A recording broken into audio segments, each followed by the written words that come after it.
Bonjour Franck. Bonjour. Alors, de quoi est-ce qu'on parle? On va parler de Zéro. C'est un petit jeu de Rainier Plezia qui est sorti il y a une bonne dizaine d'années. On a décidé de rééditer avec un simple. Donc c'est un petit jeu de cartes très simple en même temps avec des petites subtilités.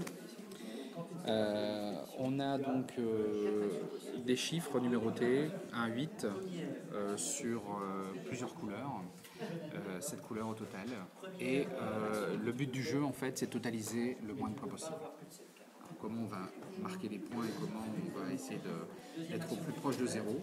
Alors ici sur la table j'ai posé une combinaison. Cette combinaison c'est un exemple d'un 0. Avec ça on marque 0 points, donc c'est la belle affaire. C'est comment? On a 3, 4, 5 cartes marron. Ça vaut 0. Et ensuite, on a 1, 2, 3, 4, 5, 3. Ça vaut 0. D'accord. Ok. Alors, on a tous 9 cartes, donc il faut automatiquement qu'il y ait une carte qui soit commune à la fois à la couleur, la suite de couleurs, et à la fois à la suite de chiffres. Donc, chaque joueur reçoit 9 cartes, donc c'est un jeu pour 3 à 5 joueurs. On va tous recevoir 9 cartes. En fonction des cartes qu'on aura en main, on va faire des choix et on va avoir au centre de la table 5 cartes qui vont être posées face visible. D'accord. Le premier joueur va prendre une carte de sa main qu'il n'a pas besoin, on va la poser sur la table au centre et il va en prendre une autre.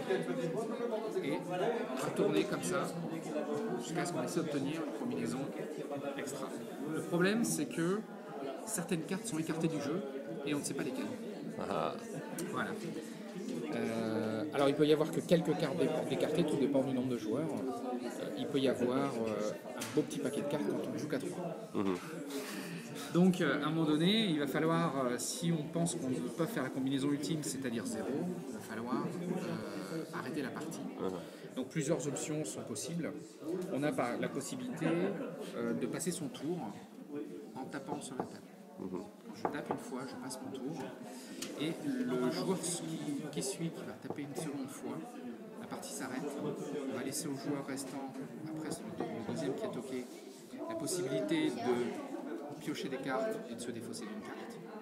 Et ensuite, on va simplement compter les points qui restent. Alors les points qui restent, on prend un exemple d'une main au hasard. 4, 5, 6, 7, 9.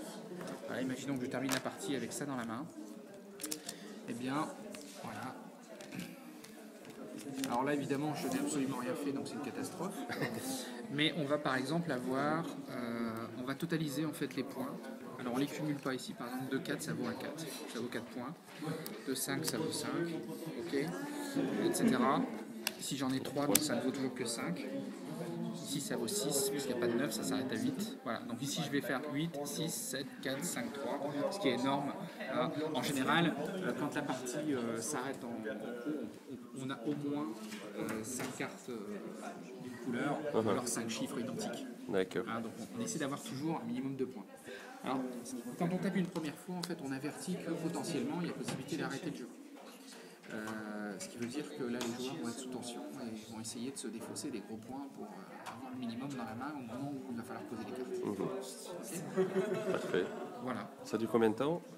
Une partie, c'est je veux dire, un quart d'heure, 20 minutes. Ok. Très long. On va essayer ça alors. Merci.